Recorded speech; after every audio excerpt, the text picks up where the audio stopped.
বন্ধুরা, আমি চলেছি মায়ের চোখে জন্য। মা বলো আজ কি রান্না হয়েছে। সাদা সরু চালে ভাত করেছি।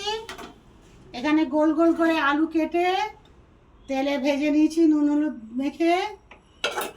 আর এখানে যে সব রকম দিয়ে একটা সবজি করেছি, আলু, পিঁপে, কাঁচকলা আর বেগুন দিয়ে, আর বিউলির ডালের বড়ি দিয়ে ঝোল করেছি। প্রথমে কড়াইয়ে তেল দিয়ে সবজিগুলো একটা একটা করে নুন হলুদ দিয়ে ভেজে ভেজে তুলে রেখেছিলাম, বড়ি ভেজে তুলে রেখেছিলাম। সেই কড়াতে জিরে, লঙ্কা, তেজপাতা ফোড়ন দিয়ে আদা বাটা দিয়েছি।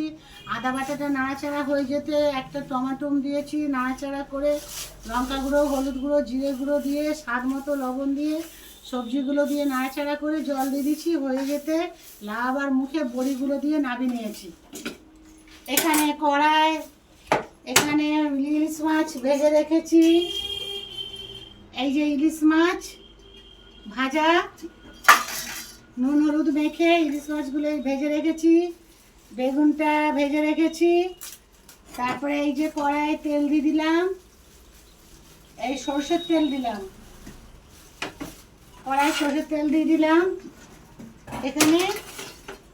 আর কালো জিরে, এই কালো জিরে ফোড়ন দিলাম, কালো জিরে ফোড়ন দিয়ে দিলাম, দিয়ে হলুদ গুঁড়ো দিলাম, সামান্য একটু লঙ্কা গুঁড়ো দিলাম, একটু ঝাল ঝাল খুঁজবে।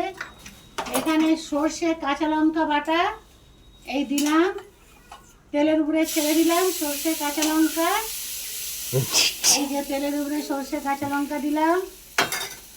আর এখানে এই যে আম ছোটো আছে, এই যে আম গরম জলে ভিজিয়ে রেখেছিলাম, এই দিয়ে দিলাম। সর্ষের জল দিলাম, এই যে দিয়ে একটু নাড়াচাড়া করে নেবো। স্বাদ মতো লবণ দিয়ে দেবো, এই লবণ দিলাম,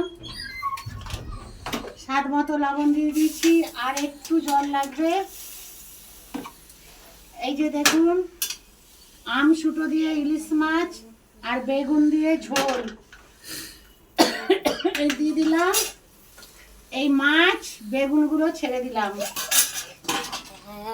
মাছ বেগুনগুলো ছেড়ে দিলাম।